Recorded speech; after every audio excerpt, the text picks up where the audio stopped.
Hello, everyone. Thank you so much for joining us today. Today, I'm joined by Mr. Ted Leitner, who is the former San Diego Padres announcer who just retired after 41 years of being on the call for the Padres. First of all, congratulations on such an amazing milestone. I appreciate that. That's actually the first time I've done a lot of radio shows and so forth with people in other markets and other baseball markets. And that's the first time it was phrased that way, former broadcaster of the Padres. And I thought, wow, just listen to that. And it's just starting to sink in.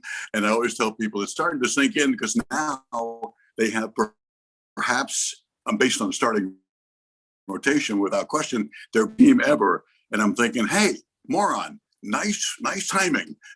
Not supposed to leave when they get great, but they seem to be getting pretty great and have I think the minor leagues and the major leagues and the money and the backing of that money and the ability to spend that money, the will to spend it, that they're going to be good for a long time. So my timing was bad, but I loved every single second.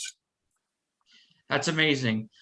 So if you don't mind going through your career path of how you got to where you were with the Padres. Interesting, because I had started, studying radio television at Oklahoma State, which was a great place to do that at that time for radio and the campus radio station and all that stuff. And my intent was to find a college and just do their football and basketball, and that's about it. And I'd be as happy as a lark. And it got into a lot of other things, including TV sports on the news, and that led to San Diego, which for television, and then with no other job except the TV anchor job, it led to a situation where the manager of the Padres, Sherry Coleman, the former Yankee second baseman, was asked to be the manager in 1980.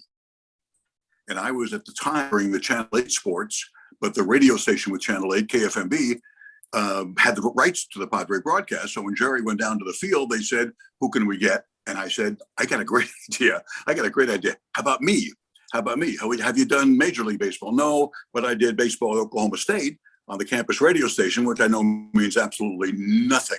And I really was a football basketball guy with games and so forth at Oklahoma and University of Connecticut and so forth. But they gave me the job. I was so lucky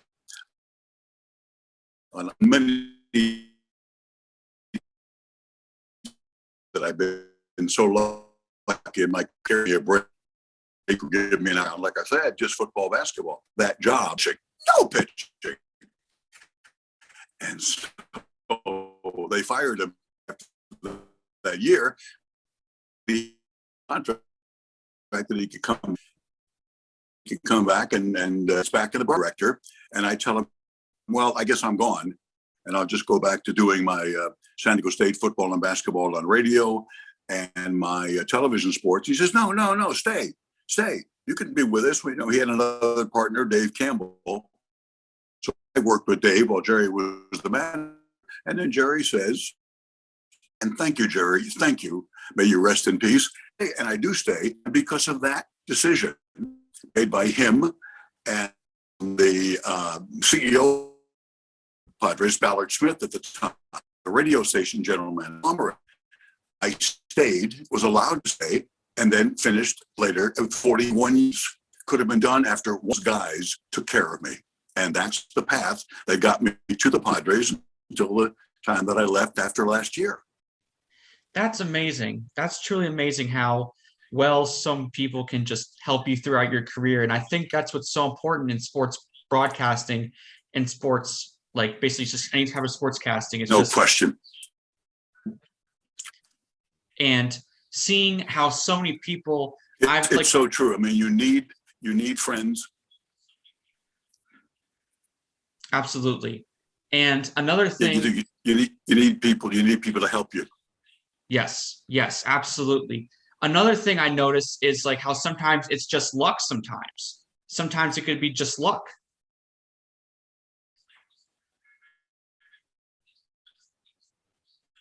That had happened to me a couple of times in television. I started in television sports in Oklahoma City and did well. And great people, wonderful, down-home, friendly people, a great place to learn. And it became a situation where the TV sports started. I went from Oklahoma City to Hartford, Connecticut to work for Newsweek. And there wasn't a lot of there at the time. You covered the Yankees, Sox, but they weren't there. And there was no professional teams there except the World Hockey Association at the time. So I didn't want to stay, but I had great success there.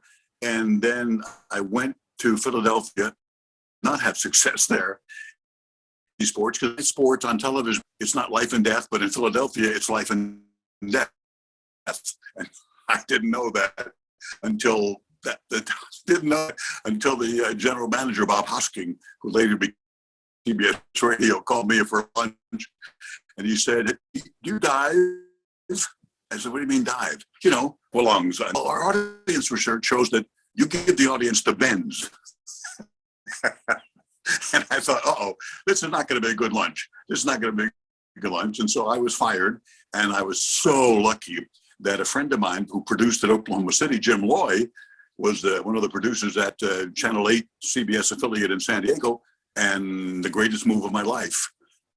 I turned down a station with another former news director to go to Detroit for a whole lot more money, but I thought, I love the sunshine, and I want to go to San Diego. It's wonderful. I was there one time to do a Philadelphia Eagles exhibition football game with Tom Brookshire, and I loved what I saw of San Diego, so I turned down the more money in Detroit, went to San Diego, the greatest move of my life, and then spent 25 years there doing the sports on TV, and it led to the San Diego State football and basketball play-by-play on radio, and then, as we discussed, moved to the addition to the Padres for 41 years, and in between that, there was 2 different times with the chart play-by-play, and initially with the Los Angeles, and that led to talk shows on radio, both sports and non-sports.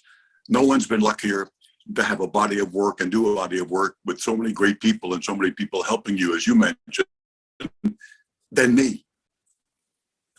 Absolutely. That's an amazing story. I've never, usually when people hear that kind of stuff, it's like they get, oh my goodness. Like when you said, if you get fired, it's like a lot of people get down about that, but it's all about how you get back up. And I think that's so key in sports is how do you get back up from what just happened?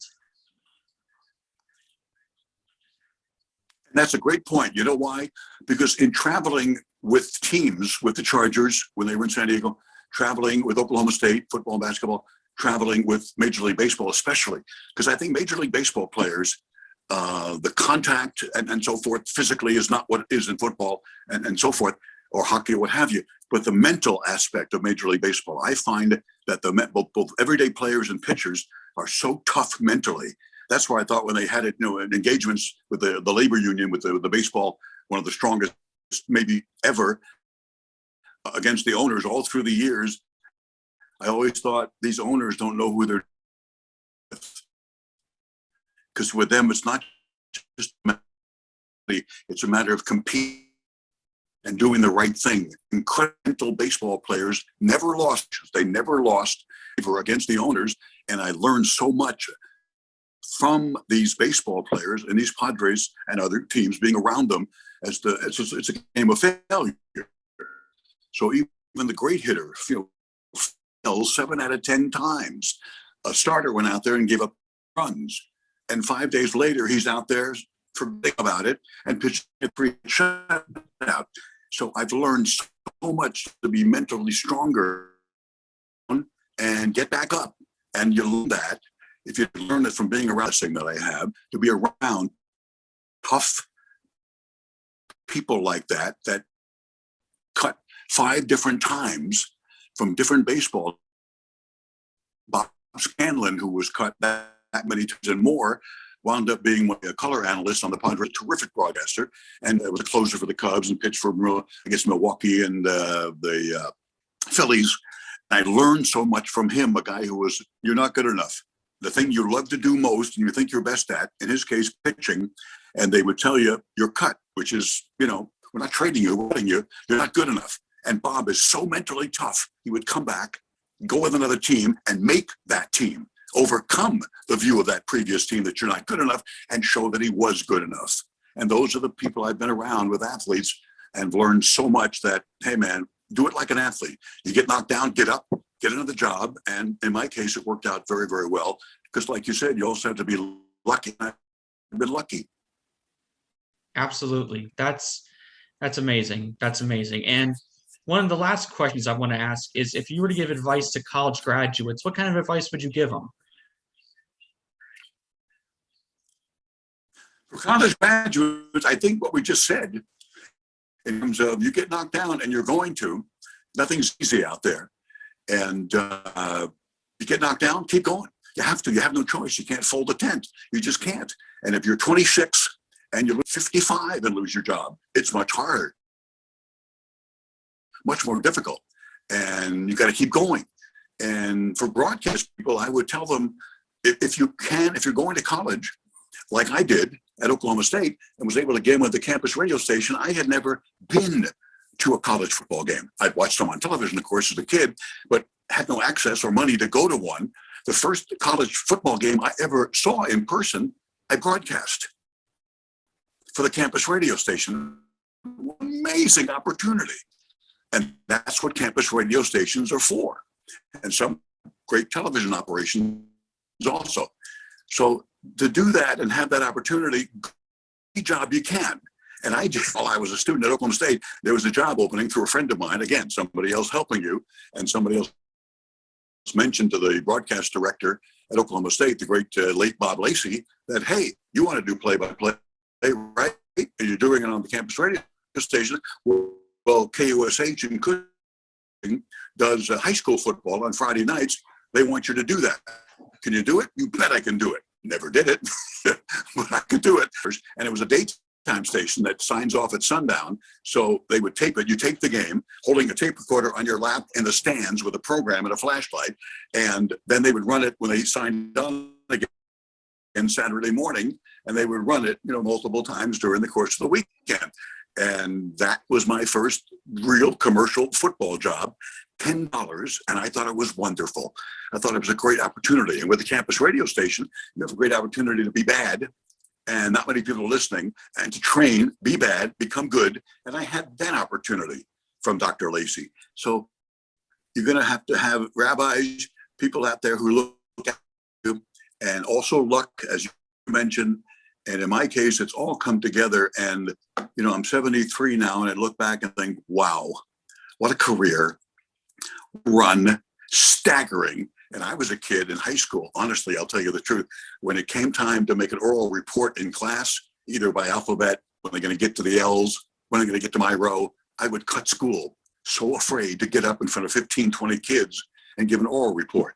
And then later in my life, I'm standing at Petco Park at home plate by myself, 43,000 people, and I'm the master of ceremonies for some kind of a program. And I look around and take a deep breath and think, how the hell did I get here?